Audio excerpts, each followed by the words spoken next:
atibatike zvechopu-chopu uchida nyaya dzinopisa ndisi wekishopu. General Chiwenga versus 2030 ED anenge wachiripo 5 August uri musi wemuvhuro. Kusangana kwataita paCoolin TV muri yeZimbabwe ndadzoka zvekare ndine nyaya iri kutenderera nyaya yesuccession yaPresident Emmerson Mnangagwa.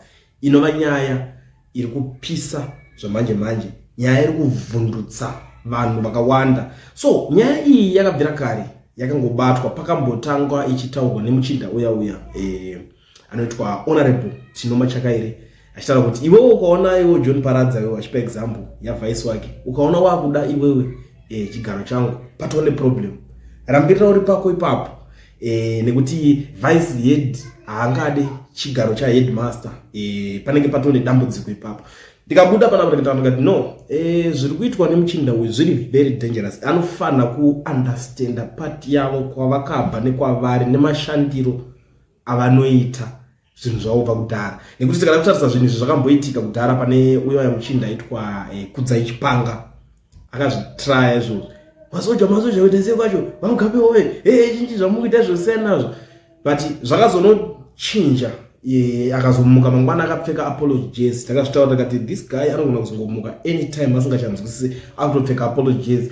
Sorry vakuru, ini ndangoda so munoziva kuti I'm loyal to the party. Bose vanhu ava kana vakubvamburana avachatarisi kuti iwewe wanga ungoriwo loyal supporter kana kuti ungoriwo mupana wechidika ngada kutrya kuda kungotaurawo zvinhu zvinenge zvichiitika kuti uri kusupporta munhu anenge aripo, saka unenge ungori loyal uchingoti no inini ndomirana president uri ndomusupporta nezvese zvandinazvo.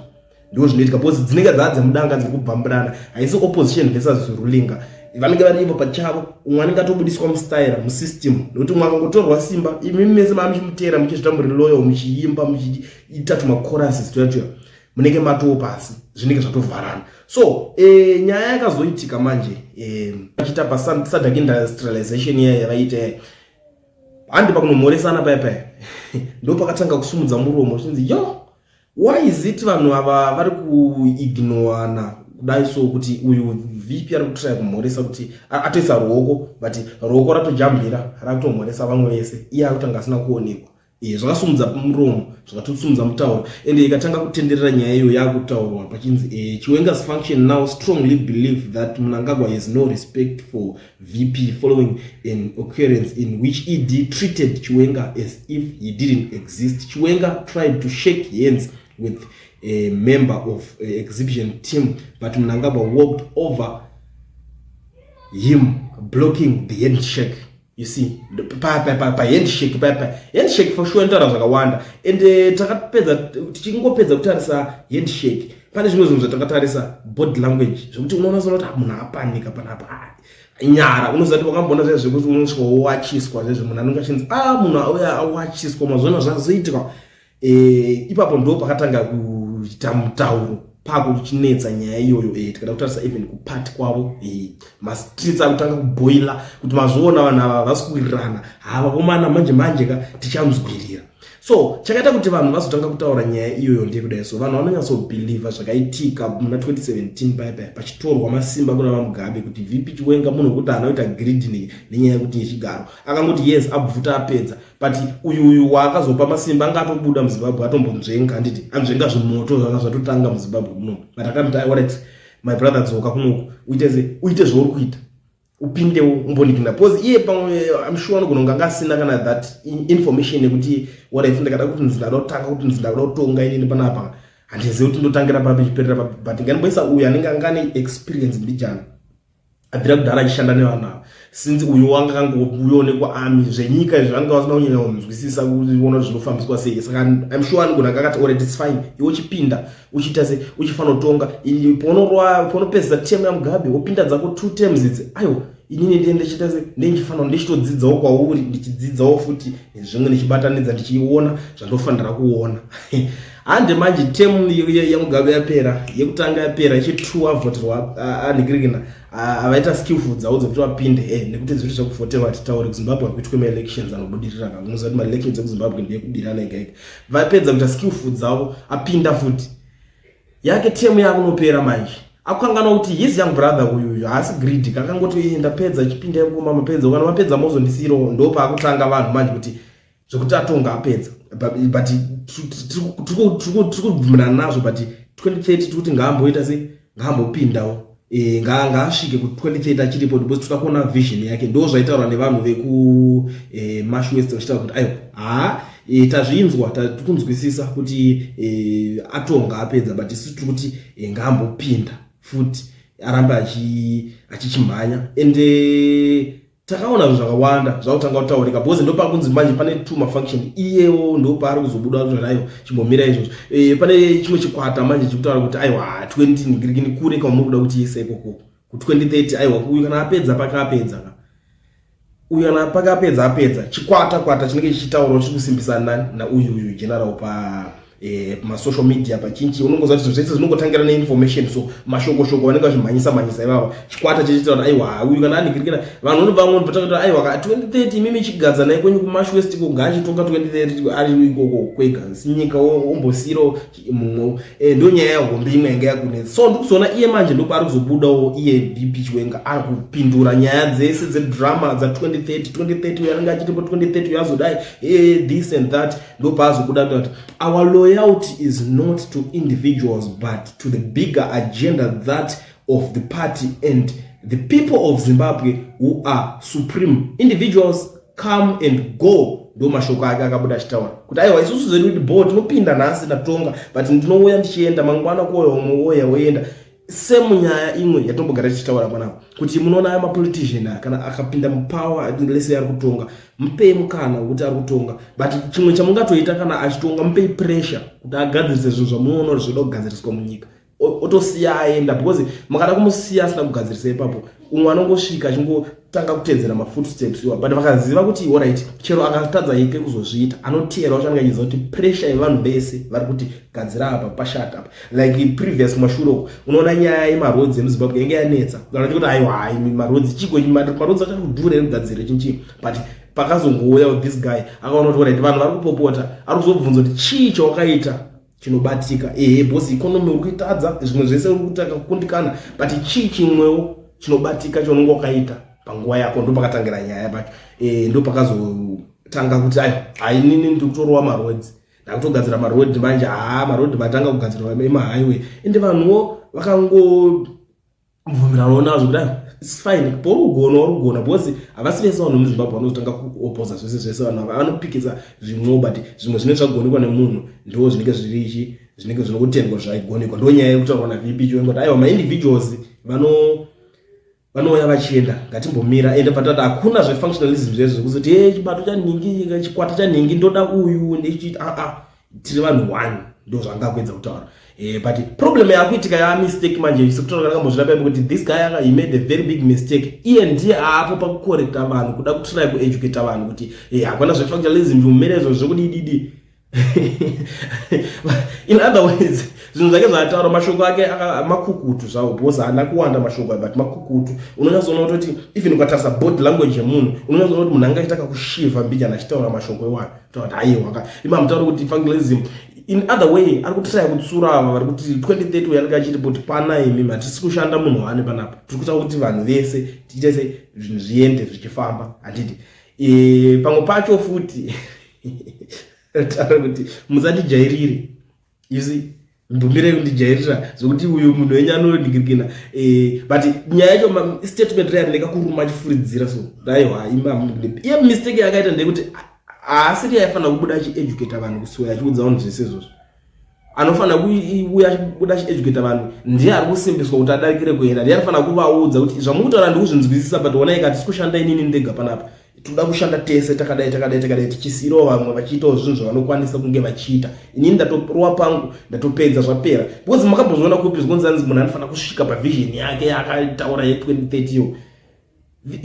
Tikada kutarisa iko zvinezvi Lamborghini munhu akaitanga haasiri yachiri kuirana, yakatotengeswa kambani yakurana nemumwe uye anonzi Ford. Mota dzamunoona dzidzi dzakanzi Ford dzedza mudhara chakatotanga Ford akasofa kudhara but vision ichiri kungoenda kumberi. Ndo vision iyo, kwete kuti unofunga kuti unoda kutanga nevision yako ubva wafa nevision yacho asisiri izvozvo zvinoita. So general apedza kupindura manje nyaya yemhuri yeZimbabwe achitaura kuti aiwa, our loyalty is not to individuals but to the bigger agenda that of the party and the people. Ari kuti vanhu ndo vakakosha, vanhu ndo vatinoisa pamberi, hakuna zvefactionalism ngatimire izvozvo. Vanhu ndo pakutanga kubudikana vari kuti he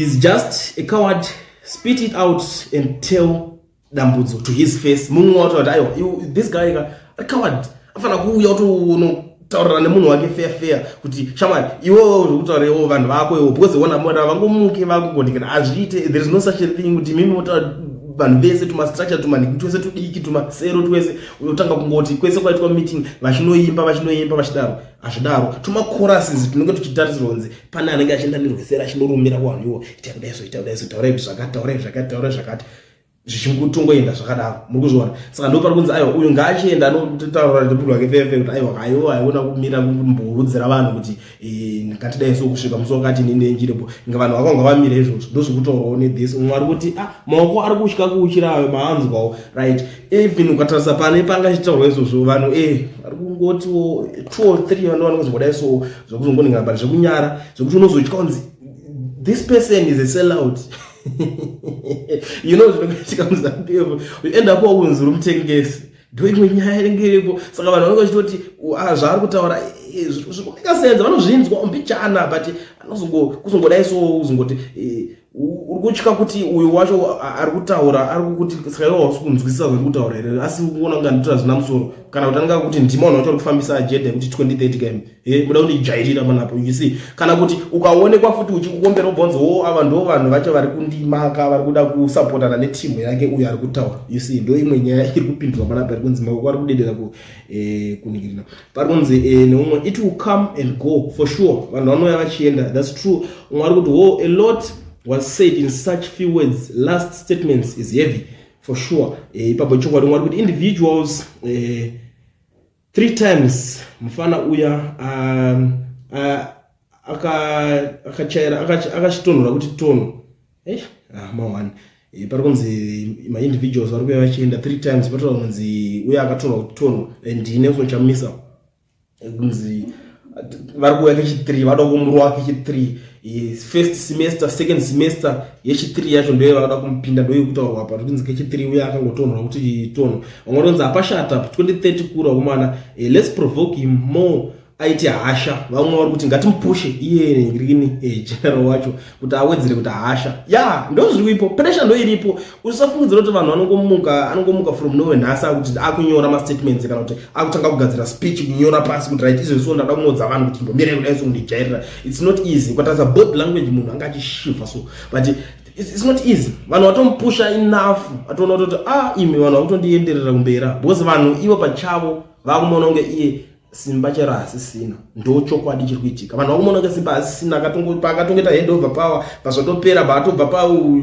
paugeneral pauvice akutoita zvekutongoiswa ende for sure vanhu vanonga vachingoti ayo kasinziwo pauvice uri paviso hausi pekuti haisi position yekuti unoita kuclaima unoona kumba wangonzi uya tichatomude ipapapo ngaatobva ipapapo zvatovharana zvakadaro ndo zvine zvitaura vanhu kuti ngatichimupusha mo kuti aite hasha.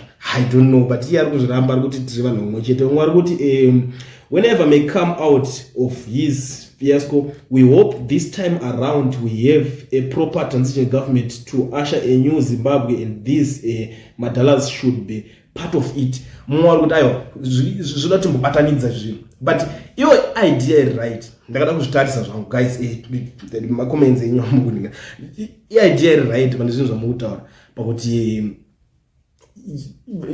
iwa madhara acho since vanhu kuti vari kubva kumashure you know it's not easy kungonzi mimita kungoti iwe right for example new generation chipinda imona nezvinhu zvese panotomboda kutanga patwa hand over muchionesana bichana kuti ayo isusu woonanga because vafana vachidiki ball vanokwanisa kupinda vakarana mazvimadevelopments enchinchi but zvesecurity yenyika izvi manje zvine zvida kuti vatenge vapuwa manotes kuti aiwa unai vafanira kubva kumashure kweko yatakazodai tikadai ende kune nyika dzakadai dzinenge dzichizotinyangwira pakati nepakati. Saka imimi zvinhu zvenyu garai muri vachishanda vese pichana uyu achimhanya nekudevelopment zvakanyanya uyu achita se achimhanya nekusecurity zvakanyanya. So that inoita kumeka sense zvakanyanyisa.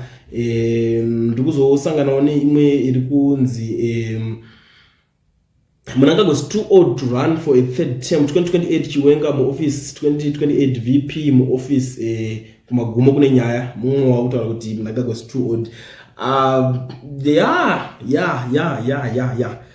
Zviripo kakuva old karipo futi because but problem inoitika manje ndiye kutoti tikati iye ega is too old net totiita tokanganza taura vese pachavo ukatarisa ukambona anonzi youth leader ukaenda ikoko vanenge vachinzi mayouth vanenge vachinzi mayouth chimbotamire pavanotama press awa unoona vanhu vanenge vachinzi mayouth unonyazoona kuti munhu ane muzukuru zera rana VP wengarere unotomuona umushaya ariko kuyouth achinzi youth nigirikini yagara ripo kadaidzo vane vanhu vanomazitumbuda izo achinzi youth so zvato zvagara vakatodaro vanenge vachitozviti vakomana vanhu ivavo ndo zvazvitongori papa asi kana patoti system yacho yese yoitwawo yotongowipwa zvinenge zvichitongoshanda zvakadaro kwete kuti toti one munhu iye ega ndiye akura asiri ega akura vatokura vakawanda vanhu vaya kuna vanhu vakaita sana achina masa akura but chasakana mastatements acho anotaura unozoona kuti zvimwe zvinhu zvekutaura panapa munhu akura amombe that's why ari kutaura anenge akutaka kurasika so ameno zvazvinongoita umwe ari kuti did you not see tanks raw taking over of only TV radio stations, army brigadier appearing on TV reading on behalf of Chiwenga? That's a coup. Rest is drama. Okay, for it looked like it was not a military coup. Chiwenga was dumped by a Katron want to give power to civilian. Chiwenga was then to be retired and made a VP on understanding that his turn would come. Now we know his turn will never come. One of Chiwenga members is said nguwa yake kuti ikwane mawani aishike totoziva kuti nguwa yake ikwane. I don't know vanhu vari kuti mumwe wake ari kudaro. I don't know iye but ndo zvaari kubuda chirambo kuti haina handina zvinonzi chibato changu chingiri changu tingori vanhu vani tese takadaro ndo zvimwe zvaanenge achitaura ari ipo pangirikini pake papo zviri kurambwa nevamwe vanhu. Mwari kuti does it mean no one in Zim is bold enough to challenge ED and his family to respect the law of the land? What a bunch of cowards. They cannot even challenge for the position, just praise and worshiping. Right. Vanhu vezopevhi ndozvavagara vatori kubva kudhara tikada kubva vese kana wambotarisa vanhu ivava kubva kudhara vese vagara ndo system yavari vanhu veZANU-PF vane kamwe kakutoita bootlicking inotobohwa so yekuti unototi imi guys mimi mukutaura yekuti mimi pazvinhu zvese zviri kuitika zvamunoona kuti zvinhu zvakaitwa zvakashata izvo havazvitauri izvozvo vanenge vari kuti ndewedu amene kuti ndo loyalty yacho kana ndochi but ndo zvinoendesa nyika musango izvo zvese vari kuti agona ndo nyaya inenge iripo the same zvavaikuita pana Mugabe Mugabe muofisi chinchi pakatanga kutonzi munhu wese kuna amai vanga varipo vese vakanyarara pana ibuda achikwanisa kuzvichallenge izvozvo azobviswa manje bvatanga kuti aitidzvanyirira aitidavya but kunguva yese kungosomuka ungotaura kuti aiwa apa vakuru munenge marasika ende inoona kuti zvimwe zvinhu zviri simple ndezvakadai so problem ndime vanhu munhu paanotaura zvimwe zvinhu zvisingaite munomomberera maoko instead kungokudai so mongomutarisa achipedza kutaura utoona kuti iye pachake munhu ari papanotoona kuti asi zvandikutaura zvimake sense obva anorowa research manje unosangana nevakomana mumasocial media vachimuonesa kuti apa zvamukutaura hazviite but the problem iyoyo ndozvaitori vanhu vese vanosupporta this system this regime ndozvavari havane kamwe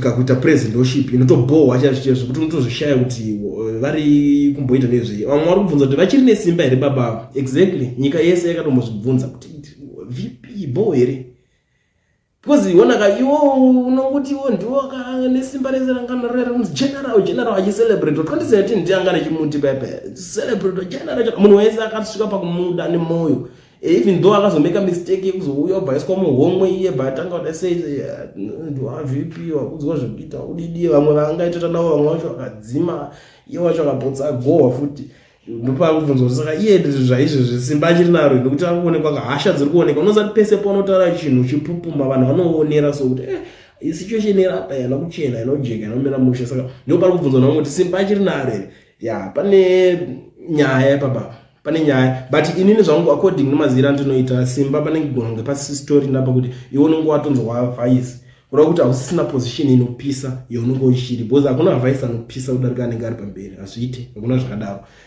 Even magenerals acho kana kuningirikini ami kwakanyatsobatwa mushe havapise futi, unozongorwa nekunzi ndini commander in chief ndokona kumisa futi izvezvi, ndo zvazvikutongori. Saka zvekuti simba richiripo, zvimwe zvaya zvatichitaurira zvinenge kubhaizana kakunyeberana mukati, simba hapasisina, ndo zvitoripo. Akatongorita handover ndose kuona kwamakazviita, but zvekuti achazokwanisa kuovercome this mafeed dynasty, dzatoo dzimwe nyaya dzekutoti tinokwanisa kutongoswerera tiripo panapo. Mwari kuti this is interesting, let's see how it turns out.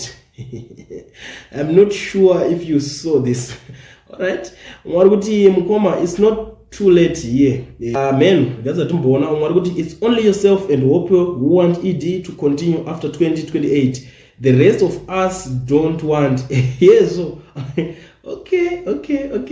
I don't know kuti Hope aroda kuti we are continue but chipa.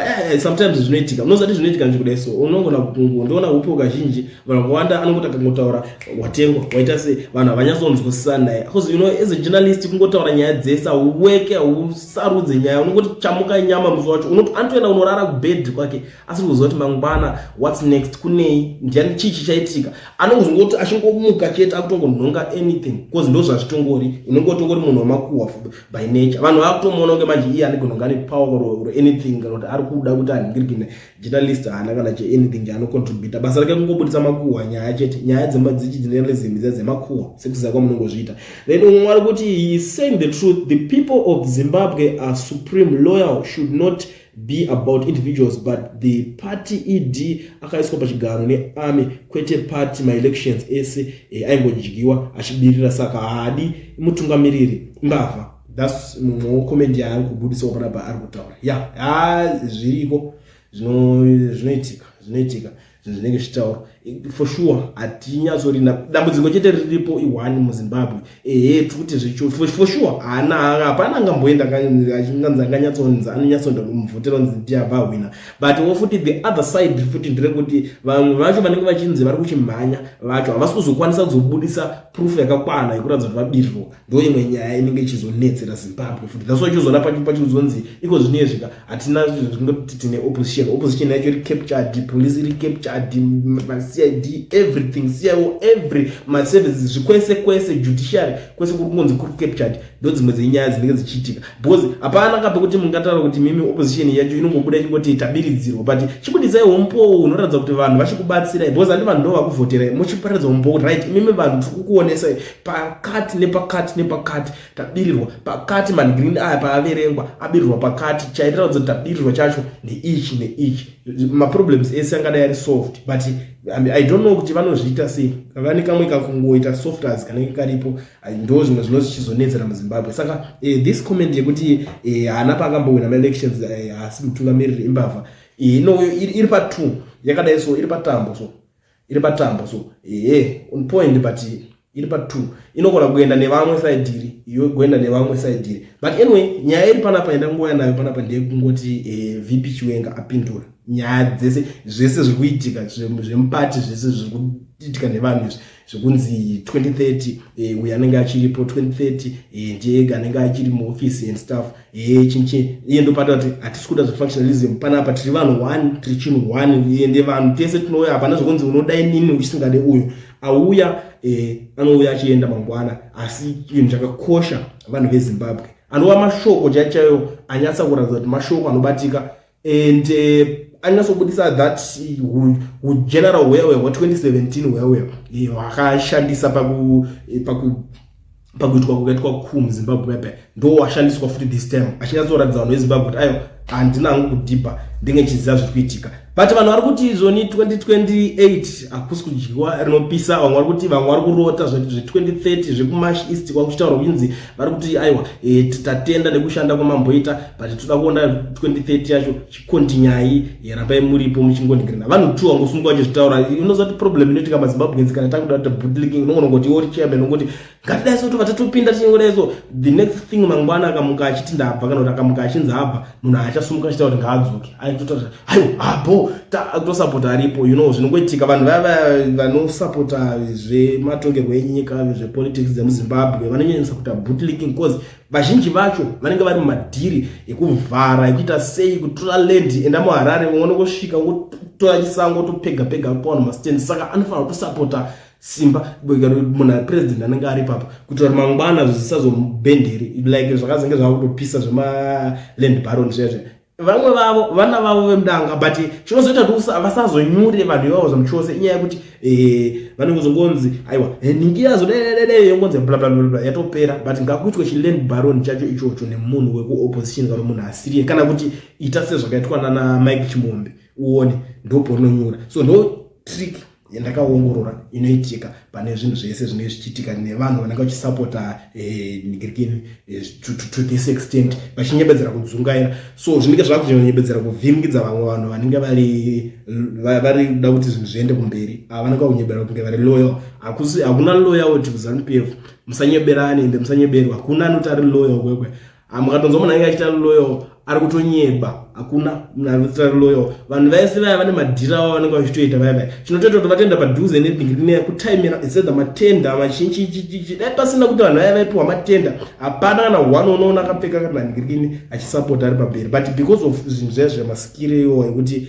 munhu anenge achida kuwana kuti angawana chikafu angawana maconnections ndozvo vanenge vachingozviitira chete zveloyalty musanyeberwa ndonyaya iripo mune Zimbabwe update yadzoka ina VP Chiwenga amen munoona sei nyaya iyi guys iri kupindurwa iri kunzi there's no factionalism ende vanhu veZimbabwe ndo vakakosha ngatisiyane nenyaya dzekunongedzera kuti uyu ndiye wandoda uyu ndiye wandinoningirikina it's a warning it is a warning. What do you think? Tell me what you think in the comment section. Kana chongosvika pana first time yako panonzi paKulen TV tinobata nyaya dzese dzinenge dzichiitika enda umbofe wakajamba zviri zvanhazi bye bye mafesangu Dinyame T out.